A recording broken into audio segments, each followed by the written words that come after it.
Kohlberg का नैतिक विकास अवस्था सिद्धांत।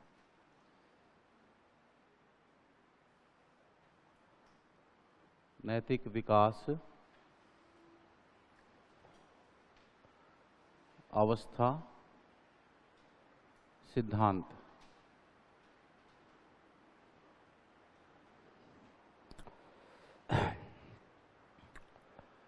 कोलबर्ग ने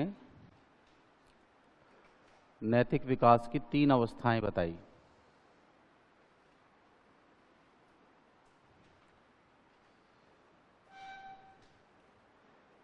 मेरे साथ बना लो। पूर्व नैतिक विकास अवस्था, नैतिक विकास अवस्था,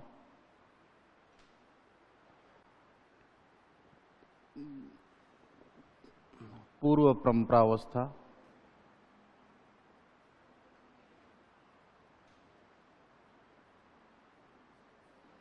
पूर्व परंपरावस्था,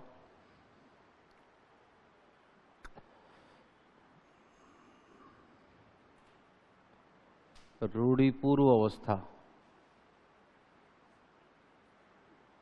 और प्री कन्वेंशनल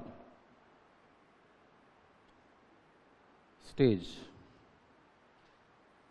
ठीक है।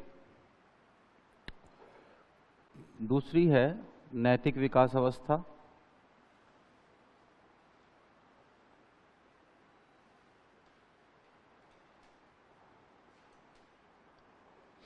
या परंपरा अवस्था,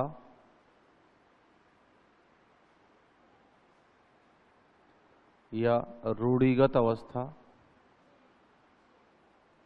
रूढ़िगत अवस्था, या कन्वेंशनल स्टेज।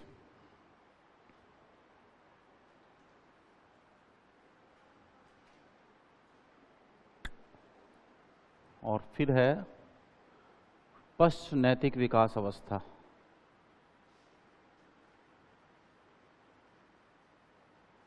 नैतिक विकास अवस्था, पश्च परंपरावाद, परंपरावाद या उत्तर परंपरावाद।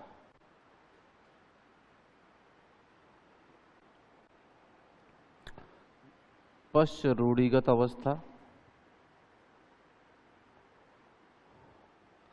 या post conventional stage. Post conventional stage.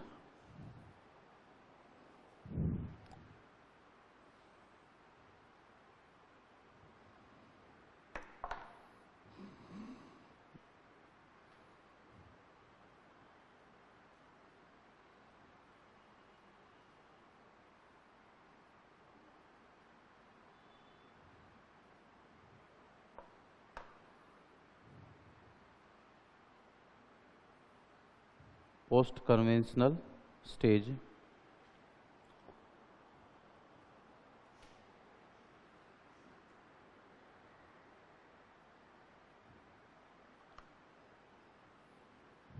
Okay.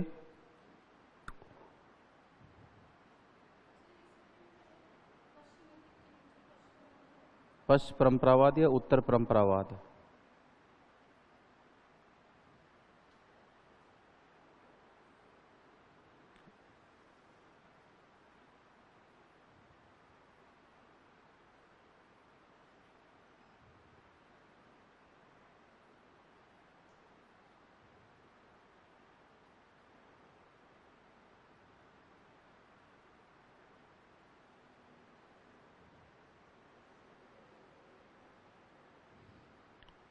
लिख लिया।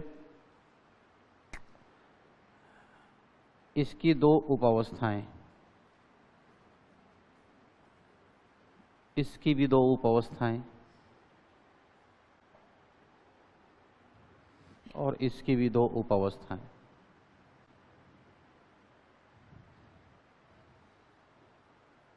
ठीक है। अब एक बार रुक जाओ आप। पूर्व नैतिक विकास अवस्था का जो आधार है वो है बाहरी वस्तु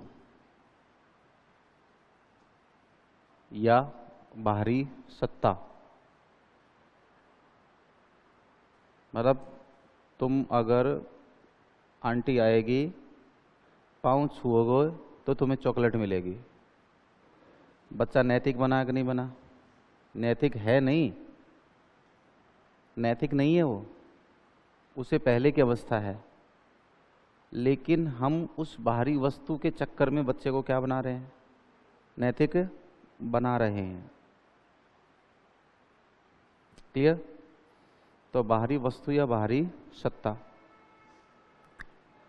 दूसरा होता है, इसमें है आत्मसम्मान।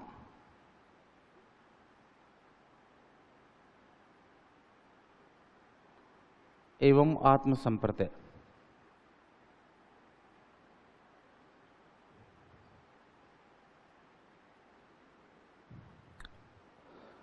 इसका आधार ये है। और तीसरा है विवेकशील चिंतन,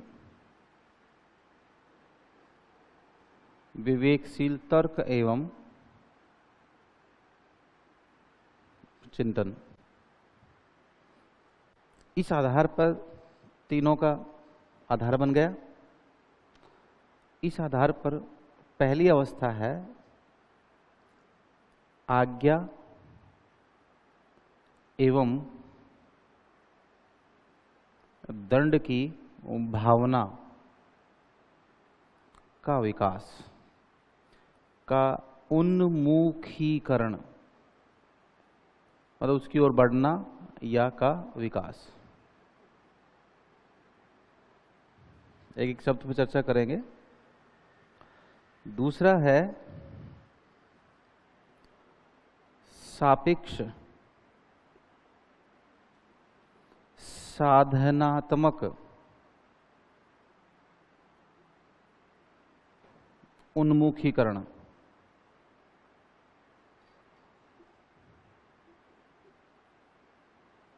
या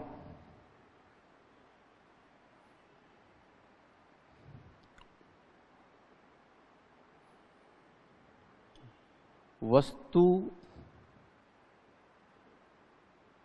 विनिमय उन्मुखीकरण, या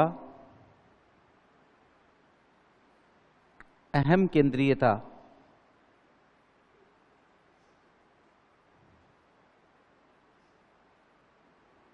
एवं अहंकार या जिद की भावना।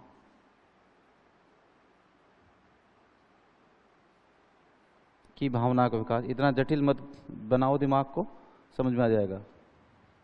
ठीक है, नाम ही तो है, तो अर्थ समझा दूंगा, समझ में आ जाएगा, बहुत इजी आ जाएगा।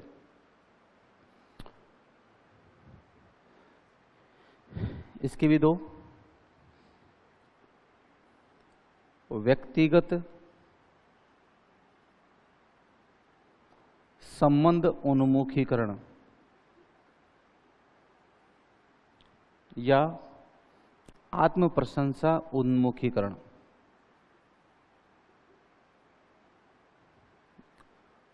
आत्म प्रशंसा उन्मुखीकरण।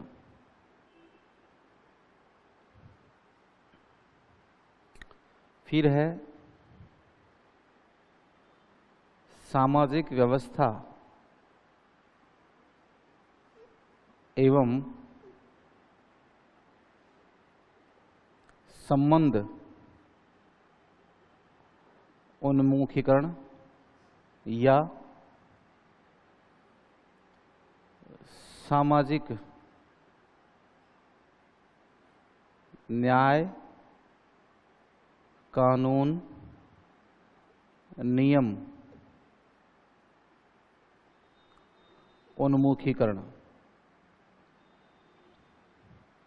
और इसमें है व्यक्तिगत अधिकार,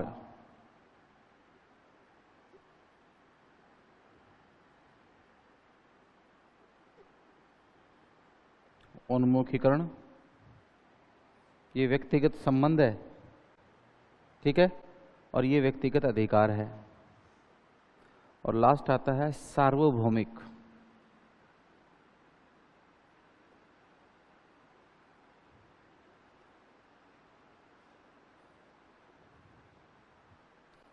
उन्मुखीकरण, ठीक है। तो ये 6 उपावस्थाएं हो गई। इस अवस्था में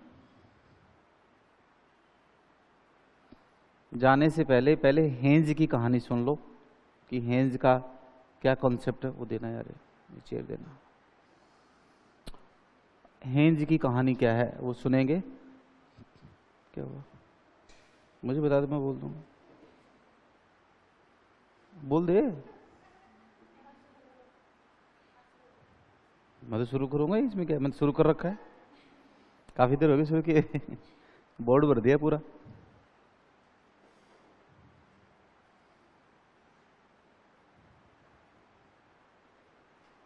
क्या दिक्कत क्या है? तो पीछे चली जा।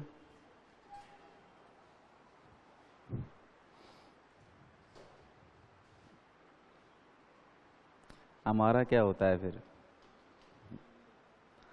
जैसे हम यूं देखते हैं ना, तो आप लोगों को देखने बजाय यहां से ज्यादा लाइट चली जाती है दिमाग में, तो ऊपर।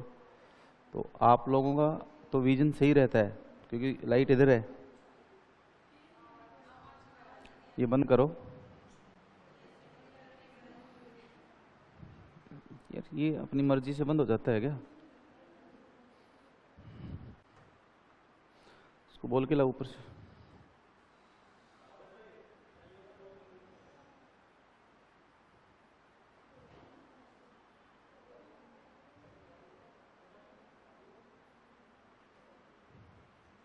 कुछ बंद कर लो, उसको बंद कर दो जैसे।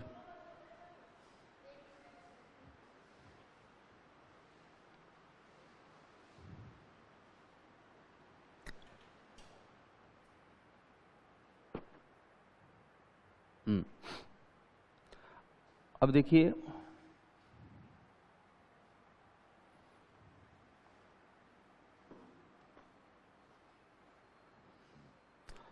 हेंज एक व्यक्ति है जिसके वाइफ को कैंसर का रोग है, ठीक है। उसने खूब प्रयास किए कि वाइफ को ठीक करवा लूं, दवाई नहीं मिली, ठीक है। एक दिन अखबार में छपता है कि एक ऐसी दवा कंपनी है जिसने उस बीमारी का इलाज खोज लिया है। तो हिंद भागा भागा उस फार्मासिस्ट के पास जाता है कि भाई तू मुझे वो दवाई दे दे ताकि मैं मेरी बीवी की जान बचा सकूं। क्लियर? हिंद ने कहा कि ठीक है, ले जाओ। कितने डॉलर दे जाओ? $4000 दे जाओ, क्योंकि ये जो दवाई है वो हमने बहुत मेहनत से बनाई है, काफ़ी साल लग गए। इनको बोलते हैं बौद्धिक संपदा, है ना। ऐसी चीज़ों क्या बोलते हैं? बौद्धिक संपदा, इंटेलेक्चुअल प्रॉपर्टी। इंटेलेक्चुअल प्रॉपर्टी का कोई मूल्य नहीं होता, वो कितनी भी महंगी हो सकती है। जैसे पेटेंट बिकते हैं तो बोलियां लगती हैं, खूब सारा पैसा हो सकता है उस पर। क्लियर? हेंज ने कहा कि यार इतनी तो नहीं है, थोड़ा कम कर। बोला इतने ही लगेंगे। हेंज वापस आया, सारे दोस्त रिश्तेदारों को कहा कि पैसे दो, और मुश्किल से हेंज $2000 ही क्या किया पाया, इकट्ठा कर पाया, वापस गया, अब दे दे, नहीं, बहुत मेहनत से की है, ऐसे तो नहीं दे सकता। तो भाई साहब हेंज हो गया दुखी। अब ठीक है, बताना, अब गूंज रही है क्या? हेंज हो गया दुखी कि क्या करूं। तो हेंज अब वापस लौट रहा है और वो विचारों में है, दवा नहीं मिली तो बीवी मर जाएगी, मेरा जीना क्या काम का, मैं उसको नहीं बचा पाया तो। ठीक है, चिंतन कर रहा है कि नहीं कर रहा है? इस चिंतन के दौरान उसके अलग अलग भाव भी आते हैं, मर गई तो मेरा क्या होगा, बच्चों को कौन संभालेगा। ऐसा करता हूं, मैं दवा को चुरा लेता हूं, देखी जाएगी। पहली मानसिक स्थिति क्या है कि मैं दवा को चुरा लेता हूं। क्लियर? बाद में देख लेंगे क्या होगा। तो ठीक, अब दूसरी स्थिति, नहीं नहीं, चोरी तो नहीं कर सकता क्योंकि मेरी एक सामाजिक प्रतिष्ठा है, किसी को पता लग गया तो क्या कहेंगे कि हेंज तो चोर है। क्या फर्क पड़ता है लोगों के कहने से, बीवी तो मेरी मर रही है। मानता हूं बीमार है, मुझे और कोशिश करनी चाहिए, चोरी तो नहीं करनी चाहिए। क्यों नहीं करनी चाहिए? ये दो स्थितियां समझ में आ रही है कि मैं क्या कर रहा था? मैं एक तरफ पॉजिटिव और एक तरफ नेगेटिव, दोनों ही नेगेटिव नहीं है, दोनों ही पॉजिटिव नहीं है। आपने हाँ यूं ही भर दी। ये है नैतिक दुविधा की स्थिति। जैसे कल बताई थी ना, नेहा दुविधा में आ गई थी कि मैं बुजुर्ग की सहायता करूं या नहीं करूं। मीनिंग समझ आ गई? तो हेन चोरी करे या नहीं करे, क्योंकि चोरी करना अपराध है। ठीक है, दूसरी तरह अगर वो चोरी नहीं करेगा तो उसकी बीवी मर जाएगी। अब जो ब्रेन की स्थिति है ना, हिंज की विचार की स्थिति है, इसको बोलते हैं नैतिक दुविधा। समझ आएगी बात? डेलिमा, धर्म संकट, कल भी बताया था सेम, आज बता दिया। तो हेंज क्या करना चाहिए बताओ, चोरी कर ले या छोड़े?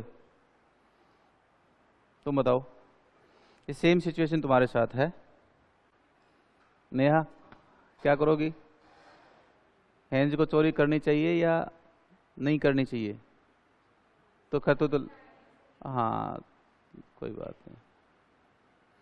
इसका मीनिंग ये मानते हो ना कि लेट आते हैं तो क्या फर्क पड़ता है?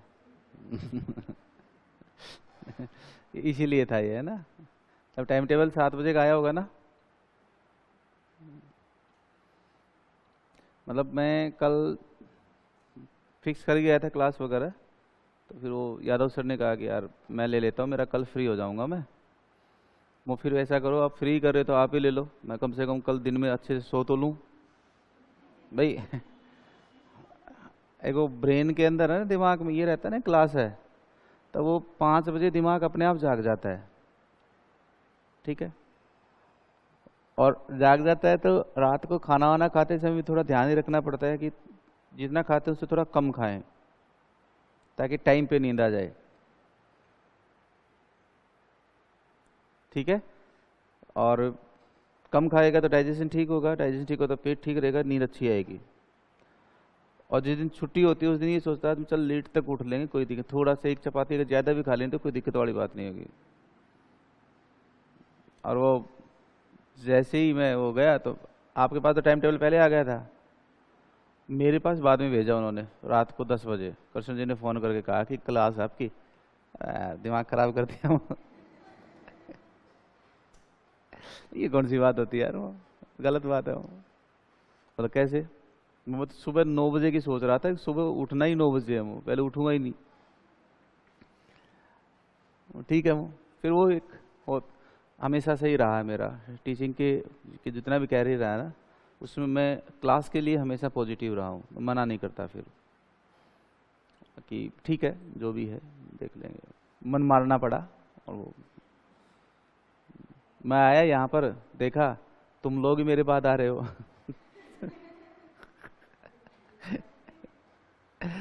फिर मैं चाय बनवाई, चाय भी नहीं पी के आया था, चाय बनवा के फिर मैं नीचे आया, फिर देखा पता चला कि अभी तो और आने बाकी हैं।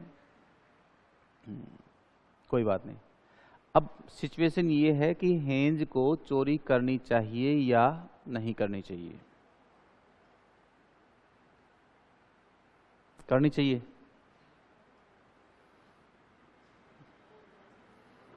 ये तो नैतिक दुविधा से निकलने का हुआ निर्णय, लेकिन निर्णय तो चिंतन से आया है, चिंतन तो संज्ञानवाद है। अब ये निर्णय सही है या गलत है, ठीक है, इसी का अंतर समझाना है आपको। मीनिंग समझिए, मैंने कल एक लाइन लिखवाई थी, सही या गलत होने के अंतर को समझाना, अंतर के निर्णय को समझाना क्या है? नैतिकता है। अब मुझे ये बताओ कि हेंज को चोरी, आपने कहा चोरी करनी चाहिए, है ना, तो मैं कहूंगा क्यों। अब आप तर्क दो, क्या दो? तर्क, रीजन बताओ कि इसलिए चोरी करनी चाहिए, मतलब आप ये कह रहे हो कि चोरी करनी चाहिए, इसको जस्टिफाई करो। ये जो विकास है ना, ये नैतिक विकास कहलाता है। बताओ चोरी क्यों करनी चाहिए? उस पे तो मना हो चुका ना, वो तो डिनाई हो गया। हाँ जी, वो तो पहले बता चुके अपन। वो तो वहाँ 2000 रुपीज रखने जाएगा ही नहीं ना, उन्होंने मना कर दिया, वो देगा ही नहीं ऐसे, वो तो चोरी करने जाएगा। अब चोरी करनी है तो 2000 भी क्यों दे, उसको चोरी कर लेनी चाहिए। ठीक है, कर लेनी चाहिए, उसके पीछे जस्टिफाई करो कि ये चोरी करना सही है या गलत है, ये बताओ। सही है क्यों? एक इंसान मर रहा है, एग्जैक्ट, क्योंकि एक इंसान मर रहा है, और प्राकृतिक न्याय का सिद्धांत ये कहता है कि अगर किसी की जान बचाने के लिए आपको कोई अपराध या झूठ बोलना पड़े तो आपके द्वारा बोला गया झूठ सच से बड़ा सच होता है। ठीक है, तो तुमने कह दिया कि सर एक इंसान मर रहा है, आखिर चोरी क्यों नहीं करनी चाहिए। दूसरा रीजन ये हो सकता था कि सर हेंज कोई आदतन चोर नहीं है, उसकी मजबूरी है। ठीक है, और तीसरा ये कि प्राकृतिक न्याय का सिद्धांत ये कहता है कि जान बचाने के लिए हेंज ने चोरी की है, तो उसके द्वारा किया गया ये अपराध नैतिक अपराध की श्रेणी में आता है, जिसकी की सजा नहीं होनी चाहिए। ये 3 सेंटेंस दे दिए, ये तो तुम्हारा तर्क था। अब मैं ये कहूंगा कि नहीं करनी चाहिए, ये तर्क वितर्क तो है, नैतिकता को डिफाइन करते हैं कि ये तय करेंगे कि सही है या गलत क्या चीज है। तो मैं ये कहूंगा कि देखो, इसका मतलब तो ये हुआ कि किसी के भी घर कोई बीमार होगा तो वो चोरी करेगा, और वो ये कह देगा कि क्या करता, मुझे तो मेरी बीवी की, मेरी बहन की, मेरी बच्ची की, मेरे बेटे की जान बचानी थी। इसका मतलब तो, अब मेरा तर्क है, इसका मतलब ये हुआ कि आप अपराध करो और किसी न किसी के बीमार होने के बारे में बता दो आप। तो क्या आप एक समाज के अंदर गलत मैसेज नहीं डाल रहे? क्या चोरी करने को बढ़ावा दे रहे हैं? ये भी गलत नहीं। आगे पकड़ा रहा हूँ, ब्राउन को आ रहा हूँ, ब्राउन ला रहा हूँ। रॉबर्ट ब्राउन को लेके आ रहा हूँ, तो जज भी लेके आएंगे।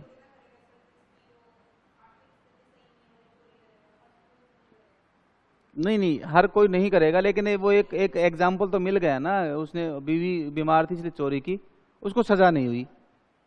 सुनिए बात को, तो हर आदमी इस चीज को अपने अपने पक्ष से लेगा ना, अपने अपने अनुसार लेगा।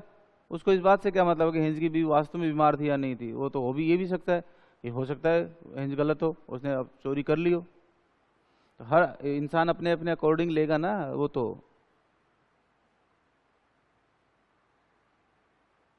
ये जो अपन कर रहे हैं ना, अब यही नैतिक विकास है। दुनिया में क्या सही है क्या गलत है इसका कुछ पता नहीं। मैं आज यहां हूं, तुम्हारे लिए हो सकता है सही हूं, हो सकता है किसी दूसरी कोचिंग वालों के लेके आऊं गलत हूं, लेकिन मैं तो मेरा काम कर रहा हूं ना। तो मेरे द्वारा किया गया कार्य कहीं सही भी हो सकता है, तो हो सकता है किसी के लिए गलत भी हो, लेकिन मैं तो सही हूं। मीनिंग समझिए इस चीज को। तो सही और गलत दुनिया में कुछ नहीं है, सही और गलत को साबित करते हैं उसके द्वारा दिए गए तर्क। सास बहू का झगड़ा हो, सास अपने लॉजिक देगी, बहू अपने लॉजिक देगी। उसकी सुनेंगे तो लगेगा ये सही है, उधर सुनेंगे तो लगेगा ये सही है। तो जो फैसला करने वाला है ना, वो शाम के समय घर आता ही नहीं। समझदार आदमी होगा तो वो नहीं आएगा, और न वो बीच में पड़ेगा, क्योंकि पता है ये दोनों तो एक हो जाएंगे, अपना फैसला गलत साबित हो जाएगा। क्योंकि 20-25 मिनट बाद अपने एक दूसरे को भूल जाएंगे और फिर ठीक है। वो एक फेसबुक पे ऐड देखा था मैंने, शायद कोई रील थी, पता नहीं क्या थी, कि सास और बहू दोनों आपस में, लड़का जो आता है ऑफिस से, उससे पहले लड़ने का नाटक करना शुरू कर देती हैं। मैं तो नहीं बनाऊं खाना, ठीक है। तो सास भी कहती है मैं सास हूँ, मैं क्यों बनाऊं। तो लड़का क्या कहता है, तुम झगड़ो मत, बैठो आराम से, मैं बनाता हूँ। बेचारा चाय बना के ले आया। जब वो चाय बना रहा होता है तो आपस में एक दूसरे से क्लैपिंग करते हैं, बोले मम्मी अब ये बताओ सब्जी किसकी खानी है। ठीक है ना। तो ऐसी भी ट्यूनिंग हो सकती है कोई। अच्छा, अगर ये ट्यूनिंग हो तो सबसे बेस्ट रिलेशन होता है वो। लड़के भी समझदार होते हैं, वो आते ही नहीं है शाम को। वो फिर उनको पता लग गया ना मामला गड़बड़ है, वो भी झूलते हुए आते हैं। अब झूलते आएंगे तो उसको कौन बोले, उसको पता ये भी झूल रहा है, अगर इसको बोलेंगे तो झुला देगा, ये ठीक नहीं है। सुबह तक सारा मामला शांत हो जाता है। खैर, हेंज यहां चोरी कर लेता है, ठीक। और उसने अपने आप को जस्टिफाई क्या करता, बीवी मर रही थी, जान बचाने के लिए मेरे पास कोई भी ऑप्शन नहीं था, जो होगा सो देखा जाएगा। अब इसमें कुछ भी हो सकता है, लेकिन हेंज ने अपने आप को जस्टिफाई कर दिया, बात खत्म। बीवी मेरी थी, मर रही थी, मैंने चोरी कर ली, सजा होगी तो भुगत लूंगा, बाकी मुझे कोई पता नहीं। अब इसके अलावा तुम आर्ग्यूमेंट कर सकते हो कभी इस बात पे। अगला जब यही कह रहा है कि जो होगा सो देखा जाएगा, बीवी मेरी मर रही थी, दूसरी बात मरने थोड़ी देता, मैं सजा होगी मैं भुगत लूंगा, कोई दिक्कत नहीं। जस्टिफाई कर दिया कि नहीं कर दिया अपने निर्णय को। तो हेंज का निर्णय अब सही लगा कि नहीं लगा, ठीक है। रॉबर्ट ब्राउन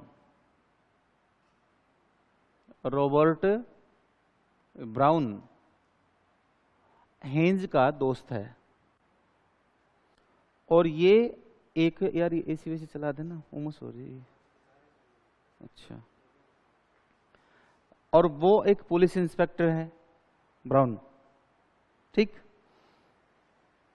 पुलिस इंस्पेक्टर है तो समाज के प्रति उसके दायित्व भी हैं, ड्यूटीज भी हैं।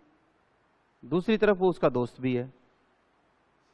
हेंज के दोस्त ब्राउन को पता लग जाता है कि दवा की चोरी हुई है, और इस दवा को किसने चुराया है पता लग गया बातों बातों में, किसी ने बता दिया कि तो उसने काम किया है, उसको जरूरत थी। और फार्मासिस्ट ने पुलिस केस कर दिया। तो ब्राउन के दिमाग में अब दुविधा है कि मैं उसे गिरफ्तार करूं या नहीं करूं, यस और नो।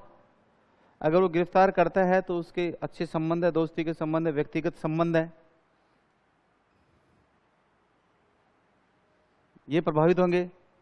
और अगर गिरफ्तार करता है तो व्यक्तिगत संबंध होंगे प्रभावित। और अगर गिरफ्तार नहीं करता है तो जो उसकी ड्यूटीज हैं समाज के प्रति, क्योंकि वो एक क्या है, पुलिस इंस्पेक्टर है, उसके समाज के नियम कानून को लागू करवाने की उस पर जिम्मेदारी है। तो फिर हर आदमी क्या करेगा, अपने व्यक्तिगत संबंधों को आधार मानकर ही ड्यूटी करेगा। तो ऐसे समाज की व्यवस्था कैसी होगी, अच्छा समाज कैसे बनेगा, इस बात को भी सोचना चाहिए। क्लियर। तो ब्राउन के दिमाग में ये एक क्या है, कॉन्सेप्ट चल रहा है कि वो उसको गिरफ्तार करे या न करे। ये तो होगी नैतिक दुविधा, और साहब वो उसको गिरफ्तार कर लेता है। तो लोगों ने कहा कि यार तेरा दोस्त था, बहुत सारे चोर चोरी करते नहीं पकड़े जाते, ये एक नहीं पकड़ा जाता तो कौन सा पहाड़ टूट रहा था। और तुझे पता होना चाहिए उसने जो चोरी की है वो अपनी बीवी की जान बचाने के लिए की है, ठीक है। तो ये लोगों ने तर्क दिया उसको। तो उसने क्या कहा, मैं मानता हूं हेंज मेरा दोस्त है, अब मैं ये भी मानता हूं कि हेंज ने चोरी